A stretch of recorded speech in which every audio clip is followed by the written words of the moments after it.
pela Tua presença, pela Tua palavra, e que saiamos daqui diferente da maneira como nós entramos. Essa é a oração que nós fazemos em nome de Jesus, amém. Fica à vontade, que Deus te abençoe e te use muito, viu?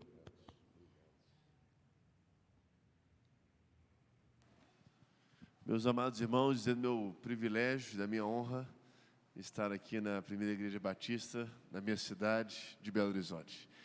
Eu cresci aqui em Belo Horizonte, vocês podem reparar que eu cresci bastante. E não foi uma nem duas vezes que passei aqui na Praça Raul Soares, ainda quando criança, e já olhava aqui para a igreja. Eu cresci num lar evangélico, meus pais são pastores há muitos anos, então já olhava aqui a igreja, poxa, que igreja com tanta história, num lugar tão simbólico da nossa capital.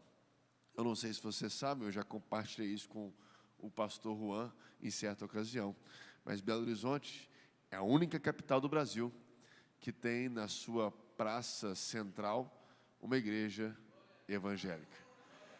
Todas as outras capitais dos estados da República têm uma igreja católica na praça central. Belo Horizonte tem a PIB, a igreja de vocês. E para mim é um motivo de muita honra estar com os irmãos aqui nesta manhã. Abra sua Bíblia comigo no livro de Atos, capítulo 20. Pastor Zimar, que bom revê-lo, viu? Nos vemos recentemente, que alegria revê-lo. Atos, capítulo 20. Antes de lermos o texto, eu gostaria de fazer uma reflexão com os irmãos. Eu não sei se você já participou de uma conversa de despedida. Conversa de despedida. Aquela conversa que entre uma palavra e outra sobram as lágrimas. Aquela conversa que o tempo passa e a gente só quer estar do lado. Aquela conversa que nós queremos transmitir para outra pessoa aquilo que de mais valioso nós carregamos no nosso coração. Conversa de despedida. Que normalmente podem se dar por alguns motivos, mas eu destaco dois deles. O primeiro, eu me lembro quando era 2015, outubro, próximo ao feriado das crianças, e nós diagnosticamos no meu avô câncer de pâncreas. Ele teve acesso aos melhores médicos, aos melhores medicamentos, aos melhores tratamentos, mas no dia 31 de dezembro optou em voltar para Belo Horizonte para passar a virada de ano com a família. E nós então nos revezamos, os netos e os filhos do meu avô, dentre eles o meu pai, para ficarmos com ele. E eu me lembro que na segunda-feira, dia 3 de janeiro, eu passei a tarde com ele. Ele pouco falava, eu também pouco falava, mas o desejo do meu coração era estar ali do lado dele. Passou 1 hora, 2 horas, 3 horas, 4 horas, eu dei um abraço apertado nele, voltei para minha casa. Quando foi quinta-feira, eu combinei de revê-lo, mas quinta-feira, logo de manhã, ele faleceu. Conversa de despedida, normalmente nos faltam palavras, mas nos sobram as lágrimas. No sábado passado, eu fui à casa de um grande amigo meu, crescemos juntos na igreja. Ele se casou com a minha prima, um dos meus melhores amigos. Foi convidado para trabalhar fora do Brasil, aceitou o convite. Esperou o segundo filho dele nascer, e o segundo filho dele nasceu há 1 mês atrás. Então, no domingo passado, ele se foi lá para um país da Europa a trabalho. Reunimos alguns amigos na casa dele.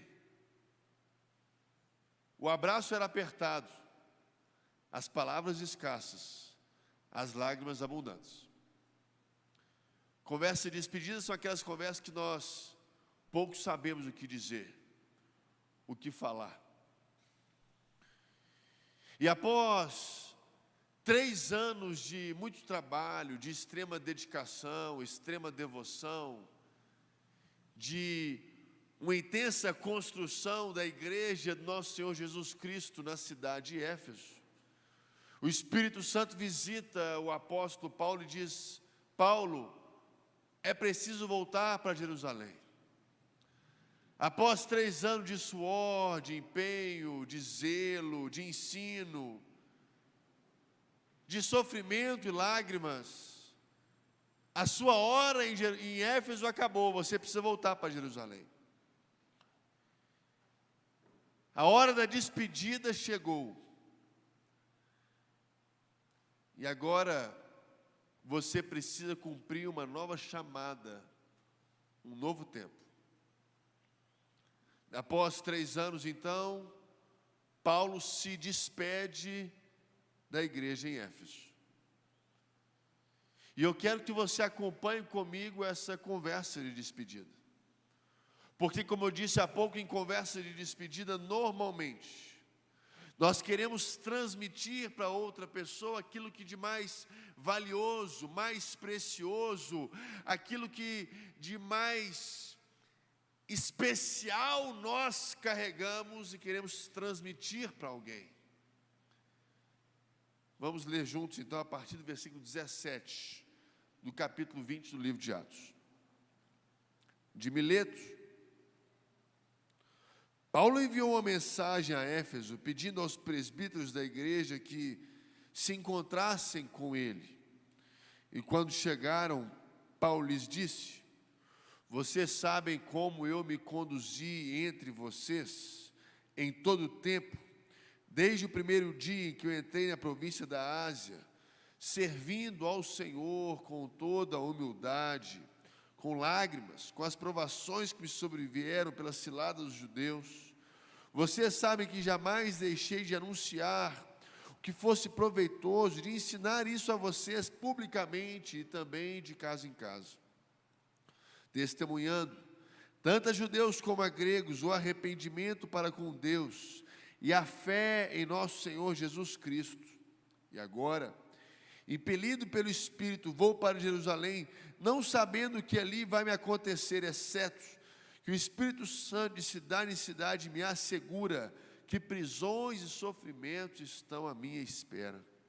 Porém, em nada considero a vida preciosa para mim mesmo, desde que eu complete a carreira e o ministério que recebi do Senhor Jesus para testemunhar o Evangelho da graça de Deus. Versículo 36, tendo dito isso, ajoelhando-se, Paulo orou com todos eles. Então houve grande pranto entre todos, e abraçando Paulo o beijaram, entristecidos especialmente pela palavra que ele havia lhes dito, que não mais veriam o seu rosto, e o acompanharam até o navio. Amados irmãos, como eu disse a vocês, essa conversa se dá no fim de uma caminhada de 3 anos. 3 anos de amizade, 3 anos de construção, 3 anos realizando sonhos, 3 anos em meio às lágrimas e sofrimentos, mas também de muita alegria, de muita vitória, de muita conquista e de muito avanço. O coração de Paulo estava triste, e o coração da igreja também estava triste, porque eles sabiam que o novo tempo era chegado, e agora Deus estava comissionando o apóstolo para um novo projeto, um novo desafio, e eles sabiam, portanto, que não mais veriam o rosto de Paulo. E nessa conversa de despedida, que como eu disse a vocês, normalmente em conversas como esta, nós queremos transmitir aquilo que de mais precioso nós carregamos no nosso coração. O apóstolo Paulo deixa com a igreja em Éfeso pelo menos 3 compromissos. 3 compromissos. Mas antes de avaliarmos esses compromissos, eu preciso compartilhar com vocês uma reflexão. O que é um compromisso? O que é um compromisso? O que é um compromisso? Nós vivemos debaixo de uma era chamada Era da Ética Flutuante. Era da Ética Flutuante. Aquilo que era bonito ontem, talvez não seja mais bonito hoje. Aquilo que era certo ontem, talvez não é mais o que é certo hoje. Aquilo que era errado ontem, talvez não é aquilo que é errado hoje. Aquilo que era admirado ontem, talvez seja hostilizado hoje. Aquilo que era visto como pecado ontem, talvez não seja tão pecado hoje.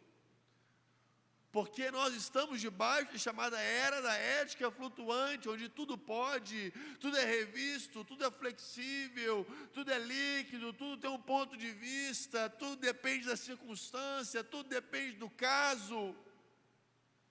Vou lhes dar um exemplo. Não há muitas décadas atrás, e a sua história certamente tem alguém assim, alguém que enchia a boca para falar: olha, consegui um trabalho, acordo 4 horas da manhã para pegar uma enxada, trabalhar até 7 horas da noite, chegar em casa cansado, coberto de poeira, de carvão e de sujeira, e chego em casa, mal consigo comer um prato de arroz e feijão, no máximo um ovo, durmo de novo e acordo 4 horas da manhã novamente para trabalhar, para conseguir dar para os meus filhos e netos uma condição melhor, uma história que gerava em nós a admiração de trabalho. O tempo passou, e hoje, século 21, era da ética flutuante. Se um jovem vira para outro jovem e fala assim: rapaz, conseguiu um trabalho, conseguiu um emprego. Ah, é? Que horas você tem que acordar para ir para o teu emprego? Eu preciso acordar 4:30 da manhã, eu preciso pegar 2 ônibus para ir trabalhar, 2 ônibus para voltar a trabalhar. E quanto você vai ganhar? Vou ganhar um salário e meio. Rapaz, você é um bobo. Você é um bobo. Fica em casa. Fique na internet, fique vivendo de bico. Percebam, história, a mesma história contada há 30, 40, 50 anos atrás, nos gerava uma profunda admiração. Essa mesma história contada hoje gera apatia, gera repulsa. O valor do trabalho foi sendo flexibilizado. A admiração pelo trabalho, a honra no trabalho foi sendo flexibilizada. Era da ética flutuante. Nós gostamos de participar de muitas coisas, participar de muitos eventos, participar de muitos encontros, participar de muitas festas, participar de muitas conferências, participar de muitos congressos, mas nós pouco gostamos de nos comprometer com algo. Querem um exemplo? Olhe o seu WhatsApp. Olhe quantos grupos de WhatsApp você participa. Você não fala nada. Você não conhece ninguém.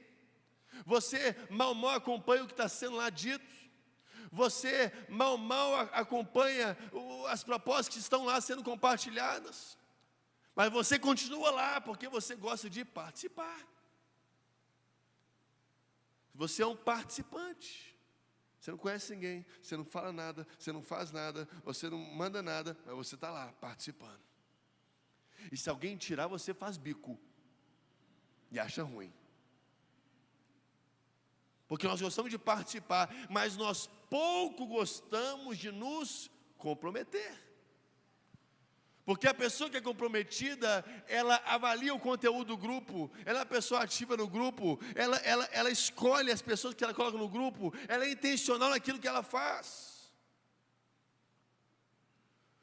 A era de pessoas que gostam de participar é movida por circunstâncias. Eu vou à igreja se o tempo estiver bom, eu vou à igreja se o meu time ganhou, eu vou à igreja se eu estiver com o tanque cheio do carro, né? A gasolina está tão cara. Eu vou na igreja apenas se, talvez, como, e dependendo da circunstância, eu vou ou não vou. É uma era que gosta de participar a depender das circunstâncias, enquanto as pessoas comprometidas, que entendem o que é um compromisso, elas se comprometem independente de circunstâncias.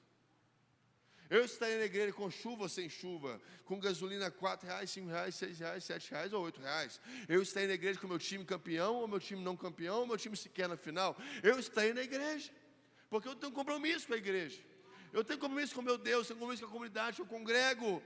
Eu não sou um mero participante, eu sou uma pessoa comprometida. Vocês estão entendendo a diferença que é participar e se comprometer? A diferença que é você meramente estar aqui e você ser comprometido e ter compromisso com algo. Eu não vou nem entrar na questão da família. As pessoas gostam de participar de uma família, poucos sem compromisso com a família. Casa, descasa, casa de novo, descasa de novo. O índice de divórcio na igreja evangélica é o mesmo índice fora da igreja evangélica? O mesmo. Amados irmãos, o Salmo 101 diz que os olhos do Senhor procuram os fiéis à terra.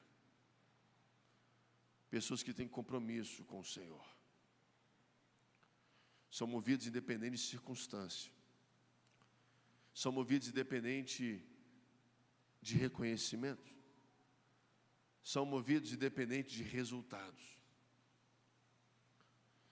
E o apóstolo Paulo, no texto que lemos, traz pelo menos 3 compromissos que eu queria, com a graça do Pai, compartilhar com os irmãos essa manhã. O primeiro deles, quando o apóstolo diz que mesmo em meio às lágrimas, versículo 19, mesmo em meio às lágrimas, mesmo em meio aos sofrimentos, mesmo em meio às críticas, mesmo em meio às afrontas, mesmo em meio à solidão, mesmo em meio às perseguições, mesmo em meio à solidão, mesmo em meio à falta de dinheiro, mesmo em meio às pandemias da vida, mesmo em meio às enfermidades da vida, mesmo em meio às mazelas da vida, mesmo em meio aos sofrimentos da vida, vocês sabem como eu tenho servido ao Senhor. O primeiro compromisso do crente, irmãos, deve ser servir ao Senhor. Servir ao Senhor, a tempo e fora de tempo, querendo ou não querendo, feliz ou não feliz, com o time ganhando ou com o time perdendo, chovendo ou no sol, domingo, segunda, terça, quarta, quinta, sexta, sábado, domingo, no trabalho, em casa, no lazer, de manhã, de tarde, de noite, de madrugada. O nosso primeiro compromisso precisa ser servir ao Senhor. Lamentavelmente, eu percebo uma geração de evangélicos cujo compromisso é a bênção do Senhor, é o milagre do Senhor, é a terra prometida do Senhor, mas poucos estão interessados em servir o Senhor do milagre, em servir o Senhor da vitória, em servir o Senhor que promete a terra. Muita gente correndo atrás de bênção, pouca gente comprometida com o abençoador. Muita gente querendo ir para a terra prometida, pouca gente querendo ter intimidade com o Deus que promete a terra. Muita gente querendo a vitória, querendo a provisão, pouca gente querendo buscar a face do Deus da vitória e do Deus provedor. Nosso primeiro compromisso precisa ser servir ao nosso Deus, servir ao Senhor. Servir ao Senhor, mesmo em meio a lágrimas, mesmo em meio a sofrimentos, mesmo em meio a aflições, mesmo em meio ao esquecimento, mesmo em meio à pandemia, mesmo em meio à falta de dinheiro. Irmãos, que o Espírito Santo possa nos incomodar nessa manhã, a assumirmos este compromisso de novo. Senhor, eu quero servi-lo em todo o tempo. E eu estou convencido, amados irmãos, que no que se trata de servir ao Senhor, eu e você podemos fazer mais. No que se trata de servir a Deus, eu e você podemos fazer mais.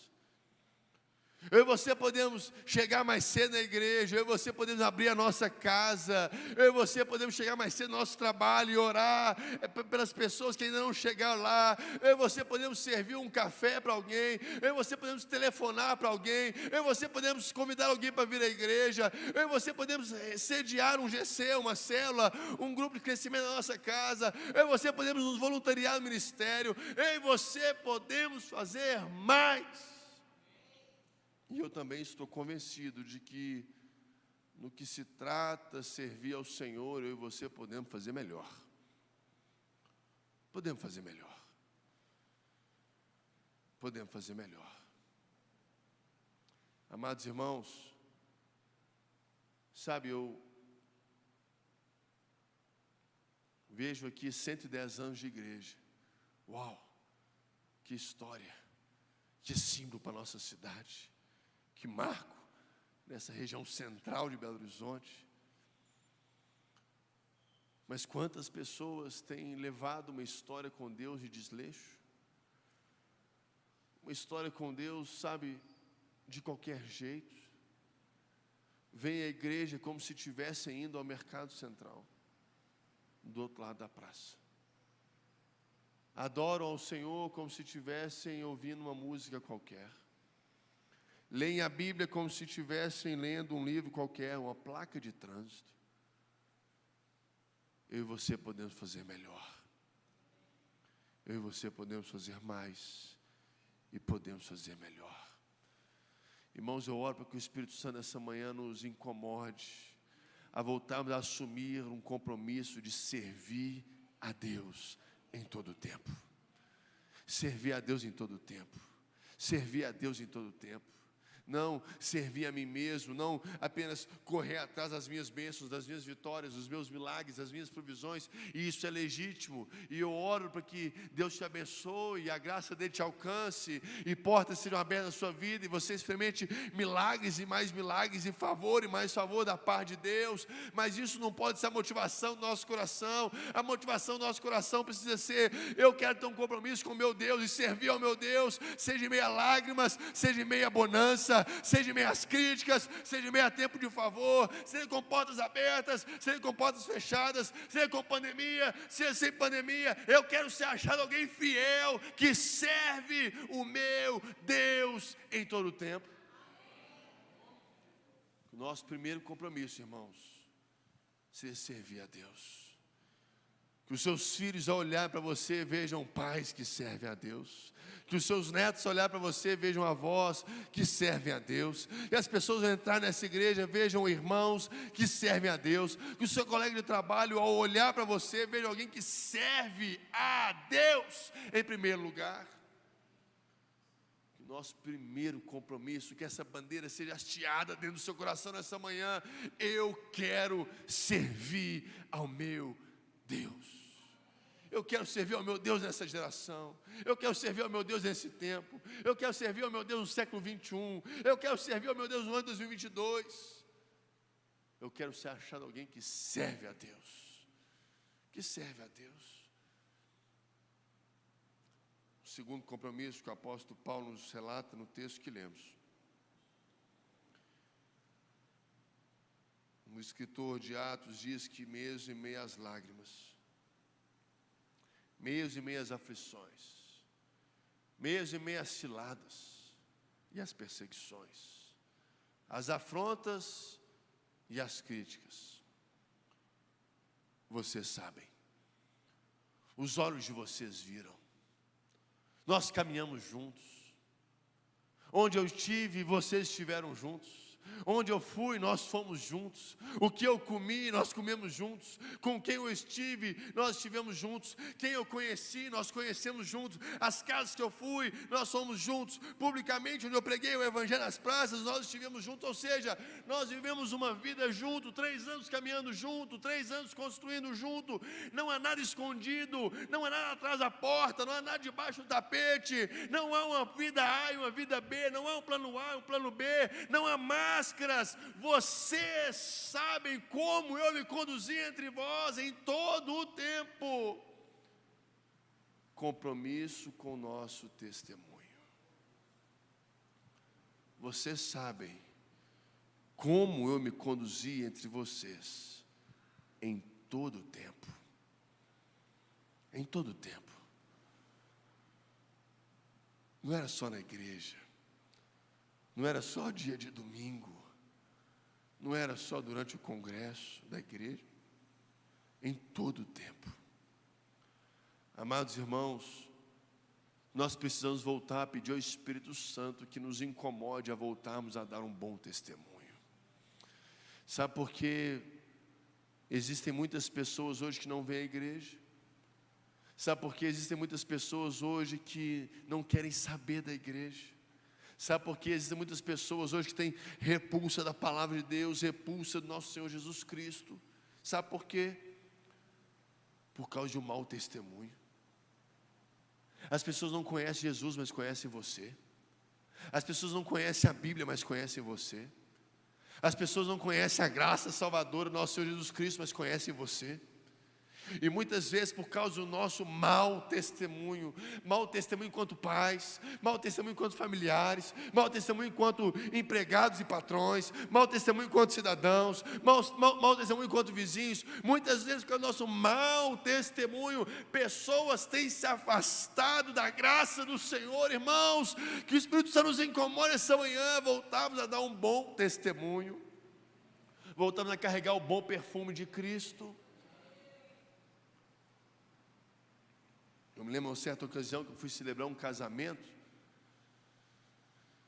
Após a celebração, eu me assentei numa mesa com a minha esposa. Chegou um outro casal e falou: pastor, o senhor que fez a cerimônia? Eu falei: fui eu que fiz a cerimônia. Ele: muito bonita a sua palavra. Pô, glória a Deus. Você aceita um uísque? Eu falei: não, obrigado, vou ficar aqui na minha água. Não, pastor, eu sou da igreja também, vamos aproveitar que aqui ninguém nos conhece, aproveitar, casamento era em outro estado, em outro lugar, longe para burro, não conhecia ninguém. Vamos aproveitar que aqui ninguém nos conhece. Que péssimo testemunho. Crentes que são taxados como preguiçosos no mercado de trabalho, como fofoqueiros, mentirosos. Que péssimo testemunho. Péssimo testemunho do pai cristão que vem à igreja, adora ao Senhor, dizima, levanta as suas mãos, chega em casa e maltrata a sua esposa, chega em casa e mal conversa com seus filhos. Que péssimo testemunho. Que péssimo testemunho da esposa que também vem à igreja, diz amar o Senhor, adorar o Senhor, traz o seu dízimo, a sua oferta, cultua o Senhor com toda a sua alegria, mas chega em casa, mal dá atenção para o seu esposo e para a sua família. Que péssimo testemunho. Que péssimo testemunho do jovem que está na igreja, que diz amar o Senhor, adorar o Senhor, celebra o Senhor, mas mal sai do culto, já faz postagens nas redes sociais, as mais absurdas possíveis. Que péssimo testemunho. Que péssimo testemunho. Você, vai com pessoas em algum lugar e onde você não devia estar, com pessoas que você não deveria estar, fazendo coisas que você não deveria fazer. Que péssimo testemunho.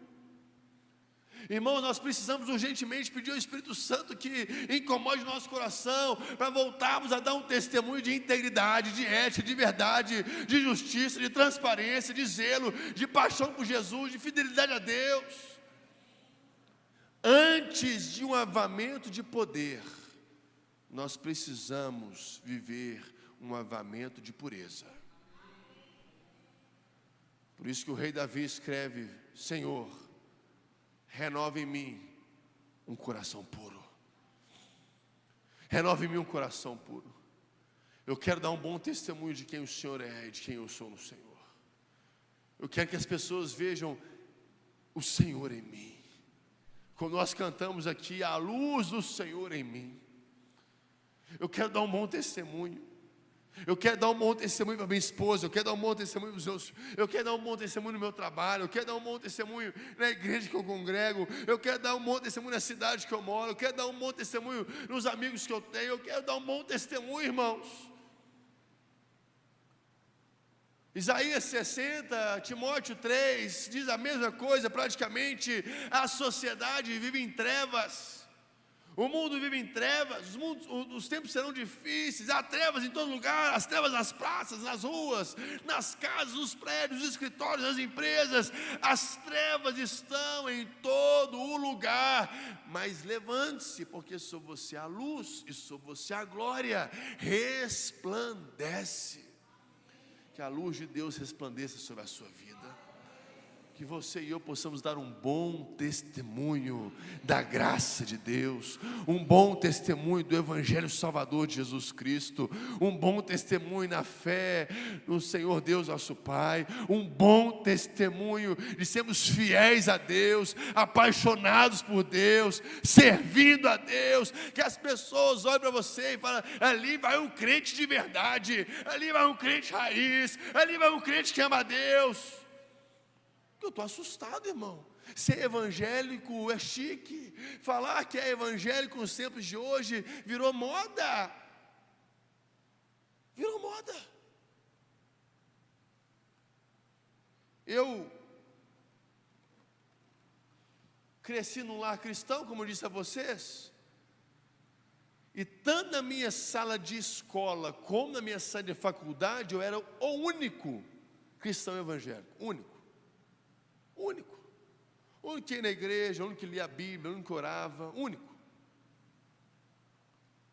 Eu tenho um irmão hoje de 9 anos, fez 9 anos semana passada. Eu tenho um irmão de 9 anos, meu irmão, mesmo pai, mesma mãe.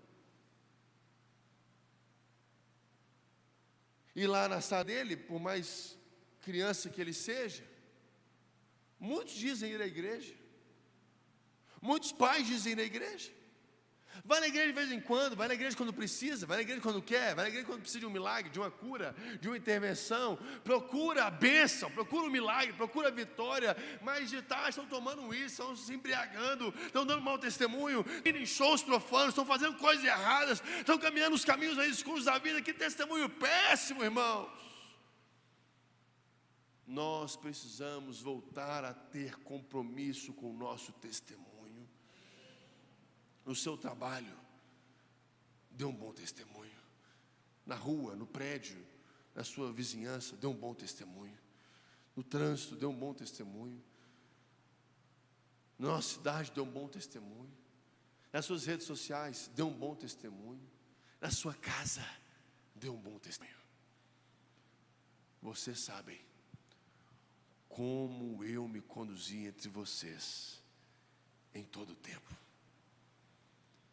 Vocês sabem que o Espírito Santo nos leve nesta manhã a um novo nível de integridade, a um novo nível de verdade, a um novo nível de transparência, a um novo dia de referência. O apóstolo Paulo escrevendo a Timóteo: presta atenção, Timóteo, você precisa ser padrão dos fiéis, você precisa ser uma pessoa exemplar, uma pessoa referência, uma pessoa que vai, de alguma forma, ela vai promover a régua, vai promover o padrão das outras pessoas. Não é o pastor que precisa ser exemplar, não é o casamento do pastor, não é a família do pastor, é cada um de nós, crentes em Jesus Cristo, salvo e remido pelo sangue do Cordeiro, que precisamos assumir esse compromisso. Eu quero ser uma testemunha viva do meu Deus.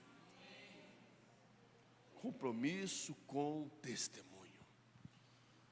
Que o Espírito Santo nos incomode essa manhã, irmãos, a voltarmos a dar um bom testemunho. Terceiro compromisso que temos diante de nós. O apóstolo Paulo fala: vocês sabem que em todo tempo eu sempre servi ao Senhor e nunca vos deixei de proclamar, testemunhar, ensinar, pregar, anunciar o Evangelho da graça de Deus. Todas essas palavras me fazem pensar em um compromisso com a palavra de Deus. Amados irmãos, nós vivemos uma época em que nós somos analfabetos de Bíblia. Essa é a verdade. Nos saciamos com 5 ou 6 versículos semanais. Nos satisfazemos com poucas histórias da Bíblia que nós conhecemos. Nos limitamos a conhecer algumas que contamos eventualmente aos nossos filhos antes de dormir. Sabemos mais ou menos um ou outro versículo que massageia o nosso ego. Tudo posso aquele que me fortalece, o Senhor é meu pastor e nada terei falta. Tudo é possível ao que crê. Não conhecemos a Bíblia. E pecamos em não conhecer a Bíblia. A Bíblia é lâmpada para os nossos pés, é luz para os nossos caminhos. A Bíblia é a bússola do Pai para o propósito que Ele tem para você. A Bíblia é o manual do Criador para a sua criação. É a Bíblia. É a Bíblia, é na Bíblia que estão as suas respostas, é na Bíblia que está o remédio para a sua alma, é na Bíblia que está o fervor para o seu coração, é na Bíblia que está a lucidez para a sua mente, é na Bíblia que está a âncora para os seus pés, é na Bíblia, irmãos.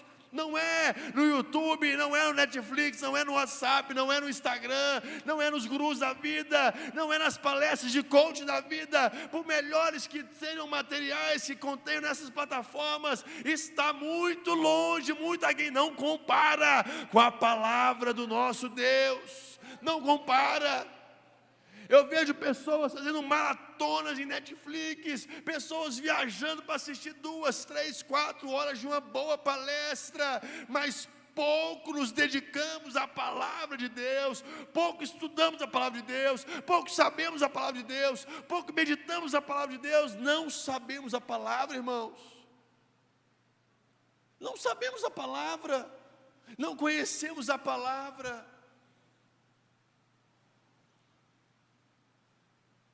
As nossas orações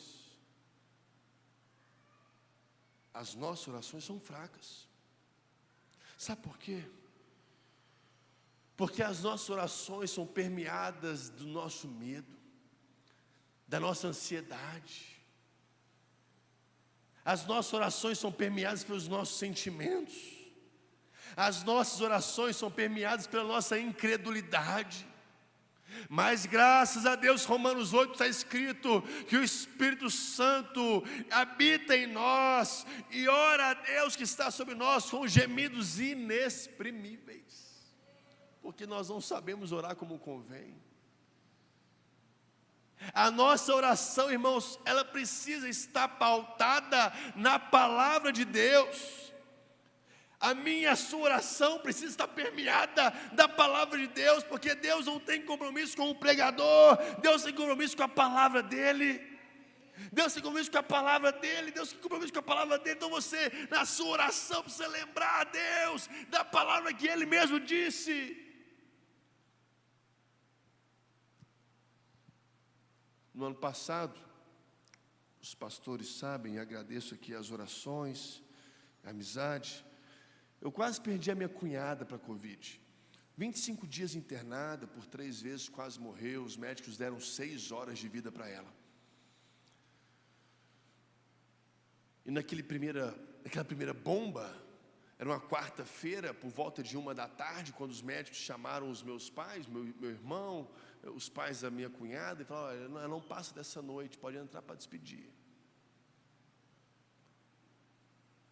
O meu irmão podia entrar, era UTI Covid, todo mundo estava lá dentro, estava de Covid. E eu falei para o meu irmão, falei: Sandro, presta atenção no negócio. A nossa oração é permeada de medo, de incredulidade, de ansiedade. Você precisa orar a palavra de Deus. Você precisa orar a palavra de Deus. Você ora o Salmo 23, você ora o Salmo 91, você ora Romanos 8, você ora a palavra de Deus. E me lembro de ter dito para ele uns versículos que eu mais gosto. Falei: olha, se você estiver abalado, e ele estava muito abalado, falei: ore Romanos 8:11. O mesmo Espírito que habitou em Jesus e ressuscitou Jesus dentre os mortos, habita em vós, e é poderoso para vivificar os vossos corpos mortais. Ora isso, ora isso. Ora isso é muito mais poderoso do que as suas vãs palavras, no mais alto tom, no mais alto volume de voz. A palavra de Deus, ela é muito mais poderosa, irmãos. Ela é capaz de mudar o nosso caráter, mudar o nosso coração, mudar o nosso pensamento, mudar a nossa visão, inflamar o nosso coração. Nós precisamos pedir o Espírito Santo de Deus nessa manhã, nos incomode a voltar a ter fome de Deus, sede de Deus, conhecer a Deus, conhecer a Deus, conhecer a Deus. Hoje existe uma geração de crentes que nunca leu a Bíblia toda, nunca leu a Bíblia toda. Meu Deus, misericórdia. Quem sabe dá tempo, dá tempo, dá tempo, começa aí, dá tempo. Não precisa ser em 22 não, pode ser em 2 anos, pode ser em 3 anos, mas comece. Peça o Espírito Santo para o Senhor, eu quero ter fome pela Tua palavra.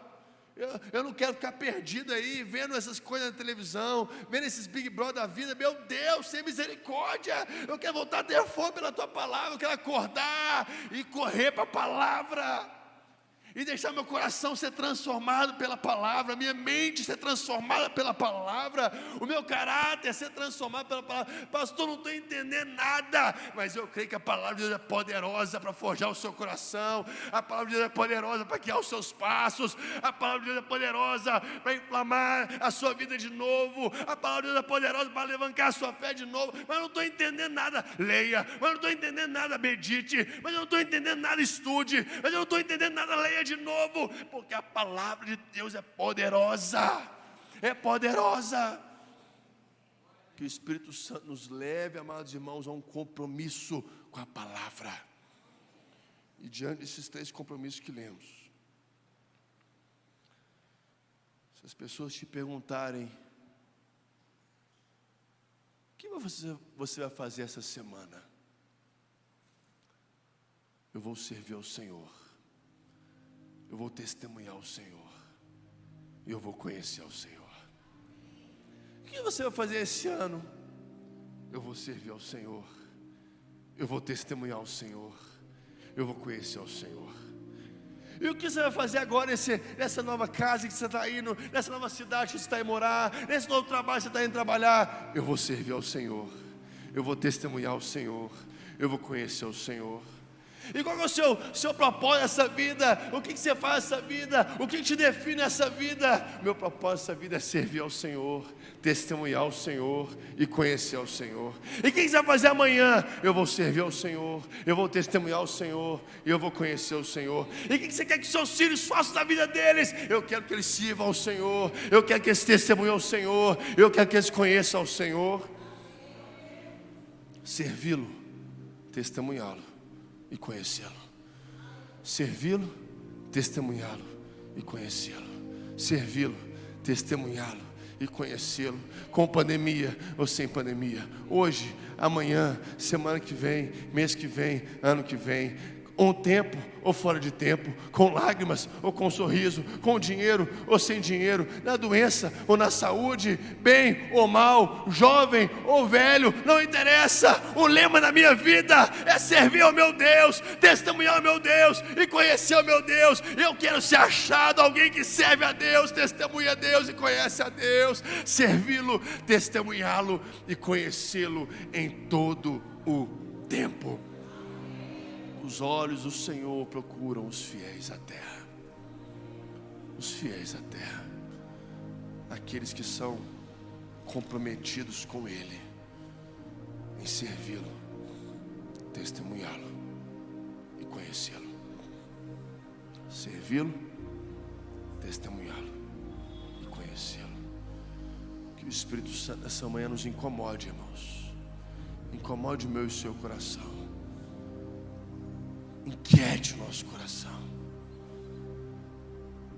que nós possamos sair daquelas portas convencidos pelo Espírito Santo de Deus, de termos um novo tempo de servir a Deus, um novo tempo de testemunhar a Deus, um novo tempo de conhecer a Deus. Que privilégio estar aqui com os irmãos nesses 110 anos de PIB. Que o Senhor nos abençoe, que a graça do Senhor te fortaleça, e que eu e você juntos possamos servi-lo, testemunhá-lo e conhecê-lo em todo o tempo. Fique de pé comigo, quero fazer uma oração por você. Pastor Juan já vai assumir aqui. Senhor, muito obrigado. Obrigado pela tua palavra.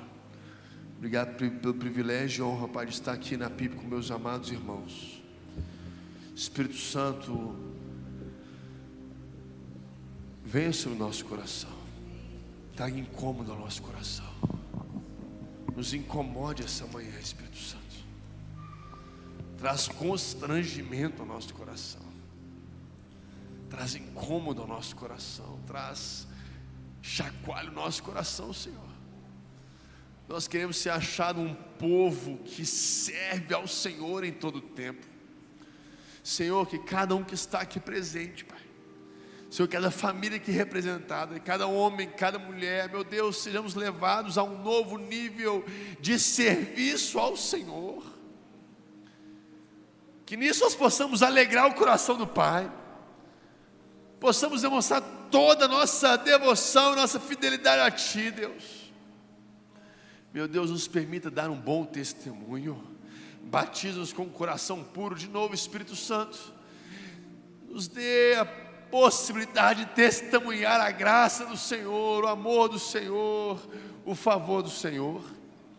Leva-nos a esse lugar, Pai, de darmos um bom testemunho do Senhor Jesus.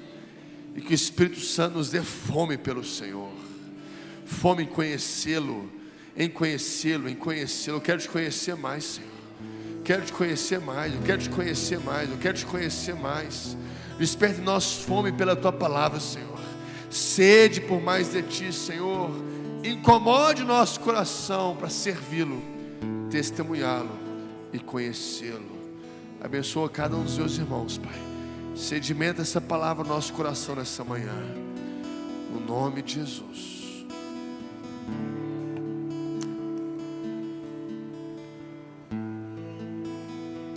Lucas nos entregou aquilo que Deus colocou no coração dele, mas eu queria que nós entregássemos algo para ele, a nossa oração. É lindo porque